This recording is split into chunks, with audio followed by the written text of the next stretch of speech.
sometimes we have to listen to our own bodies and our own minds. Yes, our minds are great storytellers and they play tricks on us all day long and they're really clever. But actually, it's not a weakness sometimes just to listen to your mind either. It's easy to say, oh yeah, push through and you get on with it and work with what you've got. I do agree that's one side of it, but I also think there's a difference between courage and actually forcing yourself through something. There's a difference between bravery and actually ignoring your body. Happy Monday and super welcome to today's episode.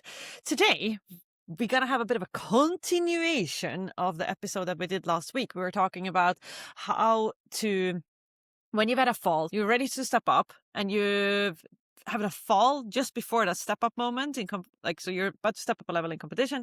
You have a fall just day before, basically just the day before you're about to leave for the competition, and you injured yourself. It doesn't really feel like the right timing because I have a bit of pain. I don't feel particularly confident because that happened, and I started to worry about a lot of things that I maybe didn't worry about before, but now I've had this fall, I started to worry about those things.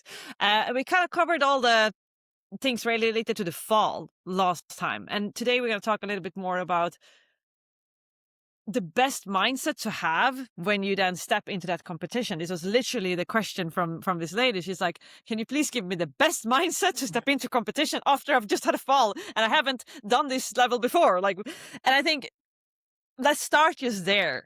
What does the best mindset even mean? When we say I want the best mindset, what does that mean? Lorna, what does that mean to you? I think that's a great question. The best mindset. I ask people that all the time. I want to have the right mindset. I want to have the right mindset. And I was like, okay, tell me about that then. What is your vision of somebody with the best mindset? And everybody would reel off somebody who's calm, somebody who's confident, positive, fearless, brave, certain, all of those things. But what if that is not the best mindset? That's what I always ask that question. What if that's not the best mindset? And then everyone looks at me like, what do you mean?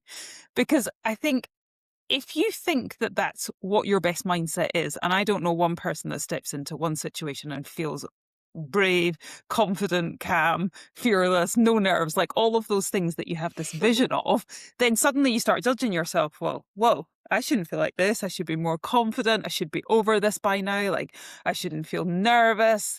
And I find that people start fighting with themselves before the competition has even began or the training, because they don't have this ideal mindset that they're essentially making up in their head of what they think that is. So I think it is a brilliant question.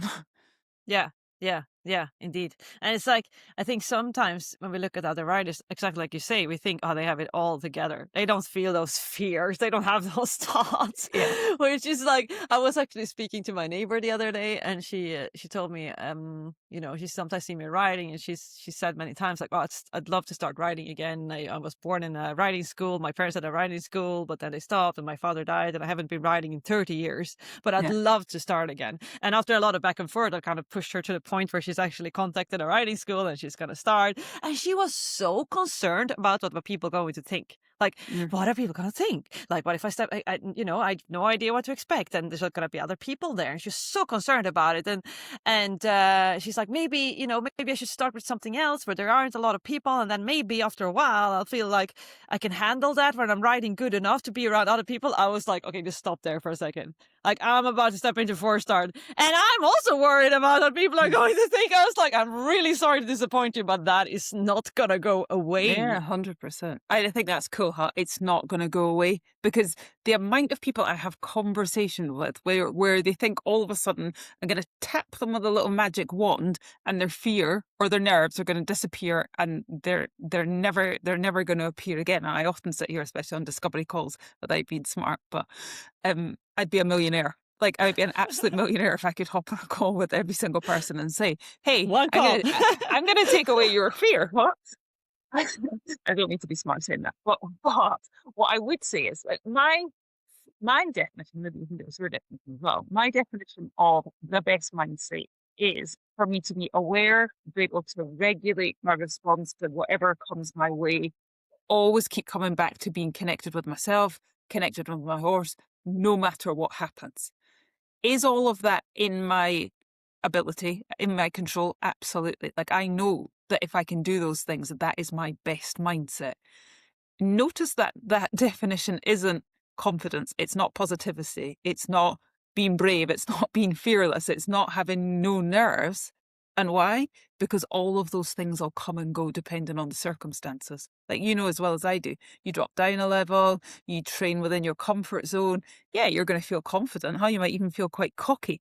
But as soon as you start pushing that and they go up and they get bigger, or you're in a bigger atmosphere, there's more people, you cannot rely on any of those things, because I guarantee you they're not going to be there. They won't. And if they are, then you either are lying or not pushing yourself hard enough. Whereas my definition, I know that's within my control and I can always access it if I am at my best. Mhm. So it's really not about taking it away. It's more about learning to perform Work with with it being there. yeah, work with what you've got. That's what I always say. You know, if you listen to any of those really top riders and they talk about, you know, before they go cross country, the Friday night, before they go cross country on a Saturday, most of them will tell you they feel sick, they can't sleep, you know, they have all that with them.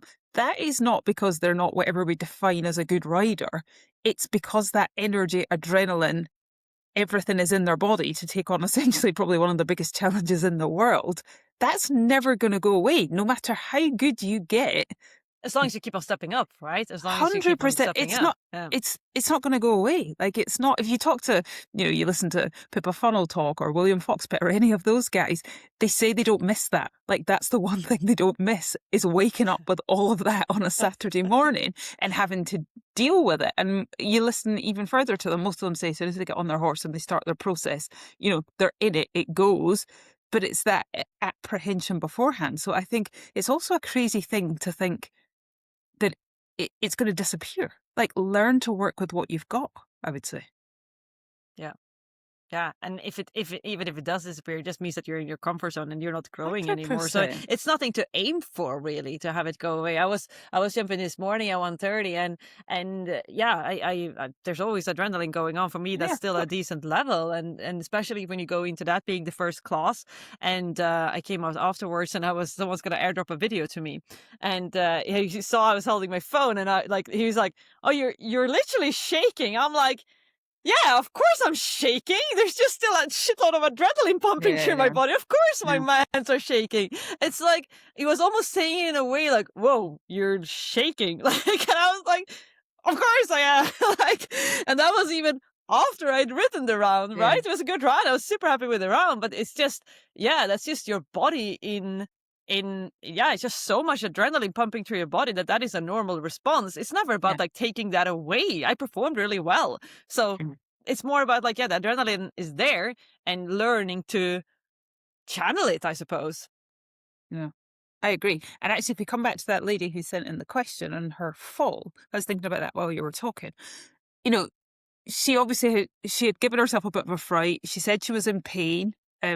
She talked about making injuries worse. She didn't want to give her horse a bad experience. And I think all of that stuff is actually really important, because I don't hear any sort of weakness in what she's saying. I actually hear responsibility. It's actually somebody who cares deeply, you know, about her horse. And it's somebody who made a decision on that day that it wasn't the best place, you know, to give her horse essentially the ride, you know, that she deserved, or that she could do her best. So I think we shouldn't overlook those things either, because quite often in equestrian sport we celebrate pushing through. I read a post this morning actually on Facebook or Instagram, and it's a girl I know, and she'd not far from us, she had 4 horses in the Burley Young Event Horse class, which is a big thing with us.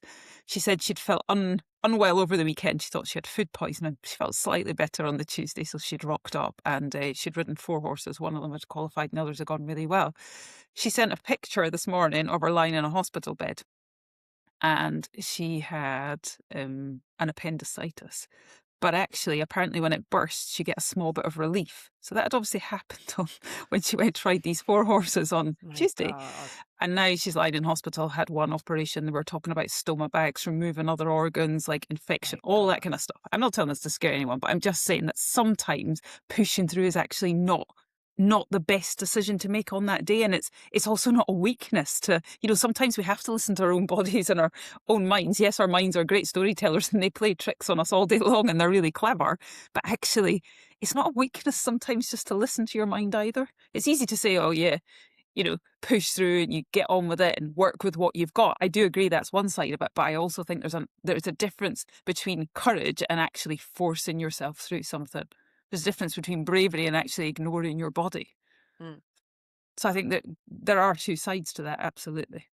Yeah, because if we look at the reasons why this lady, she said last time I had fallen the day before I was about to step up, it was of two reasons, right? One of Yeah. them was that I had injured myself and I was afraid to injure myself further, right? Yeah. In that case, I think it is a very valid reason not to 100%. go ahead and do that, right? Agree. If you're not at the top of your game, right? If you're not physically feeling well, then to make a step up is probably not the best idea. So that's a valid reason not to do it, right? 100%. Then she's talking about the other thing she was talking about was that the other reason was that I didn't want to my mare to lose her confidence or ruin my horse or something along those lines. It's like I don't want to put my mare through a bad experience. Now that one though, I would probably challenge because that is like something I experienced myself many times, and yet again, like up until this day, I still have that thought flying through my head. It doesn't matter what I'm doing. Like, is this the right thing to do? Am I ruining my horse? But here's the thing: I kind of learned that is a thought that will pop up. That just means I'm pushing myself. Like, and then you can go into that. But something I've started asking myself is like, well, when will that fear ever go away? When will I ever be at a point where I'm like, I'm not afraid that this is going to ruin my horse. I'm not afraid that this might have a negative impact. Never, right? Never. Because you're never sure. I don't know what's going to happen. Like, you can never be 100% sure that your horse is not going to have a bad experience. You do everything you can to avoid that in preparation. You ride as well as you possibly can. You don't take any unnecessary risks, right? But at a certain point, there is always a bit of risk involved. You don't know what's going to happen. So if you on beforehand expect yourself to be 100% sure that you're not going to give your horse a bad experience, then you're never going to step up. Yeah, and I love that because they're understandable fears, huh? We all have them. We never want to give our horses bad experiences. And, I think when you step up, sometimes that's what I say. I don't want to, it's not that I don't want to give them a bad experience. I don't want to let them down, huh? Like, and that's not from a judgment place, but it's just like, I just want to be there. Like, I want us to make decisions as a partnership as opposed to me making crazy decisions. That might be quite a good definition. And I think they're understandable fears. And I think, again, it comes down to the problem is not that fear exists. What happens if you let it, though, is that fear takes over and it starts to influence every freaking decision that you make without us noticing. And that's where awareness comes in, huh? I keep saying it, but awareness does not make your fear disappear. But what it does do, it gives you a choice. Like, it gives you a choice to make an informed or an evidence-based decision rather than just letting your fear kind of run the show and tell as many stories and hold you back and stop you pushing and doing all those kind of things. So I know it's all very boring, but we keep saying that everything begins with awareness. So I think it's not about building, actually, I don't even think it's about building confidence. I think it's about building mental capacity. Having the capacity to hold like all of this in your body and your mind, like whatever it is, let's build capacity rather than confidence. Because how do you build your confidence? Well, you get confidence from action, how you go out there and do it, but you actually have to have the mental capacity to try actually in the first place. Yeah, to have all those things and be able to park all those things. 100%. And accept all those things and do it anyway. 100%. It's easy to say, like, we sit on calls with people all day long, huh? And I am, like, I love information. Like, I love giving people all this information and people take it all in. And a lot of people are like sponges. That's great. That's awesome. But we need a bit of action on this as well. So I think, yes, we can teach you this stuff all day long. And that's obviously why, they go hand in hand. Your mindset, your body, your riding, like they're all interlinked. But you have to also take the action from it. How do you take the action, essentially, when you're scared, you're afraid, you're too scared to try? Well, you need to start with your mind all day long. You have to start building that mental capacity and have enough trust and be able to reconnect with yourself so that you actually, I hate the word confidence, probably trust yourself to go out and just try. Give it a shot, as I always say. Just give it a shot. And if you're listening to this right now and you're thinking mental capacity, that sounds very nice, but where do we even start with that? Well, then I have one action for you right now. You're going to go to the show notes of this episode. You're going to click the link in there, which is mindic.eu/coaching. You're going to hop on a call with Lorna and she's going to tell you all about it, what we could potentially do to support you on that, or any other action that you could take by yourself to start building your mental capacity. Yeah. I think that's what I strongly believe in is it's about teaching everyone the skills of how to move through whatever challenge that they're in. It's not about feeling confident before you try. It's not about doing it scared. Yes, there is a little bit of that, but also it's about being able to, your awareness, your regulation, your connection, like all of those things so that you can navigate, because some parts of your competition will feel easier, some will feel less pressurized, some will feel more pressurized. Some of it will feel more challenging, some of it will feel easier. Like it's a roller coaster of emotions all day long, especially anyone who does a venta. You're up and you're down and you're up and you're down and you're round. You've done a shit test, you've done a good test, then, you jump clear, or then you've had 5 balls down, then you go cross country and then you're elated again. Like it is a roller coaster freaking of emotions. And I think that is the key skill, is actually learning to regulate within all these emotions, essentially. Good-o. That said, we're going to finish this episode, as we always do, to challenge you to start making strides in your mindset so you can truly make strides in your riding. And we will see you on the next Magical Monday.